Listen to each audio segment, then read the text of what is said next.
Trump's supporters don't know or really care that he was for the Iraq invasion. Cleveland No issue better illustrates Donald Trump's unconventional appeal and his loose adherence to the truth than the Iraq War.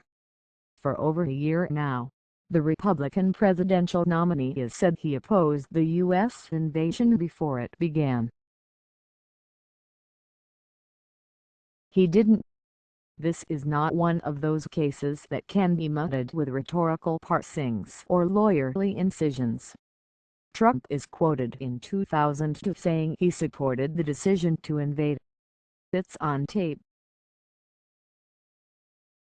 And yet he keeps touting his prescience in predicting the war would be a disaster. That Trump sticks to this script is evidence that he sees more upside in being viewed as an anti-war sage than downside in being criticized as dishonest. That might not be a bad calculation. If you spend some time interviewing his supporters here at the GOP convention, you quickly discover that they don't actually know he initially supported the war. And when they're told he did, they don't care. Take New Hampshire State Representative Al Baldasaro, Trump's own veterans advisor. "I would say he was against it," he told the Huffington Post when asked about Trump's position on the invasion. "Told Trump was for it," he responded. "I would say he was a businessman who was saying different things that are open to interpretation. I would say he was against it. I would say he was a businessman who was saying different things that are open to interpretation." New Hampshire State Representative Al Baldasaro. Out of roughly 20 people interviewed outside the Quicken Loans Arena, only one had actually read about the Howard Stern interview in which Trump said he supported invading Iraq. Even that individual brushed it off. "Everybody makes mistakes." All others, including officials close to the candidate, seemed to be in the dark. "You will have to check with the Trump people on that," said former Senator Scott Brown Darmass. A close Trump confidant. "You're asking me what Trump thinks and you need to ask them.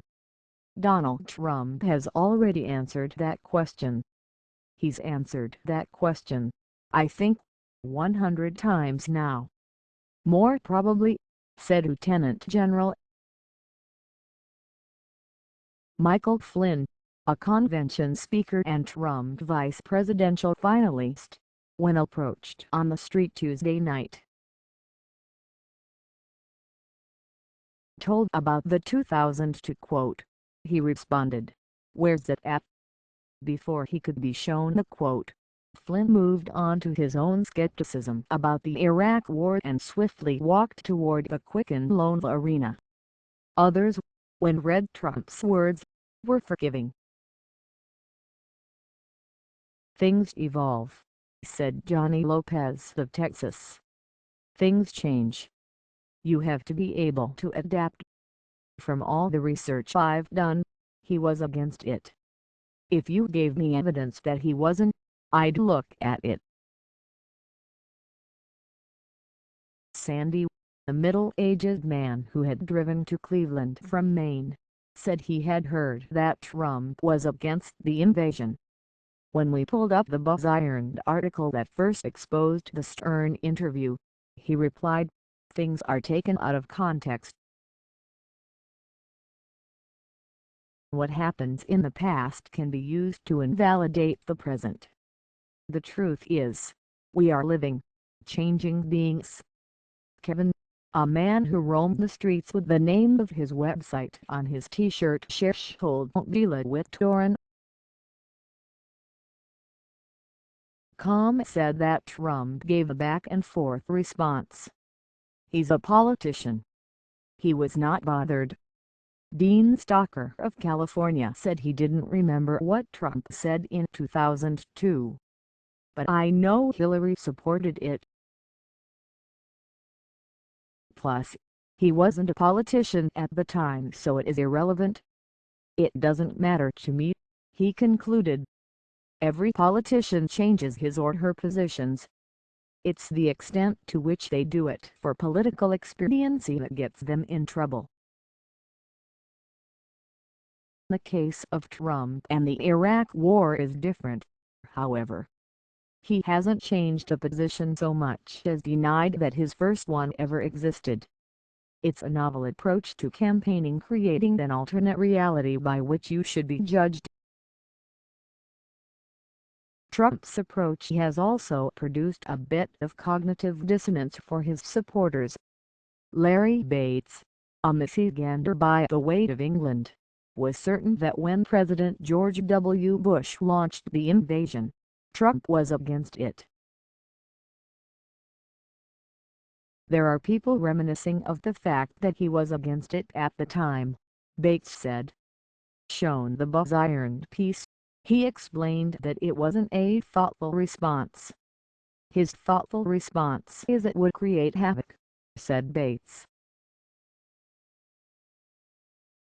"He knew the right people to ask the right questions, and they said it would create havoc. If you proved to me that was his consistent, thoughtful position, that would concern me more."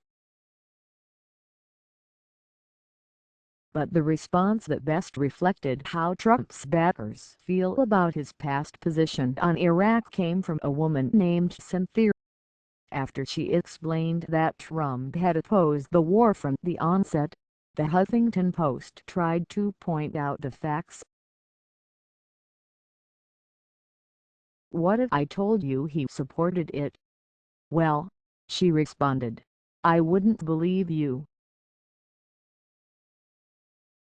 Editor's note: Donald Trump regularly incites political violence and is a serial liar, rampant xenophobe, racist, misogynist and birther who has repeatedly pledged to ban all Muslims, 1.6 billion members of an entire religion, from entering the U.S.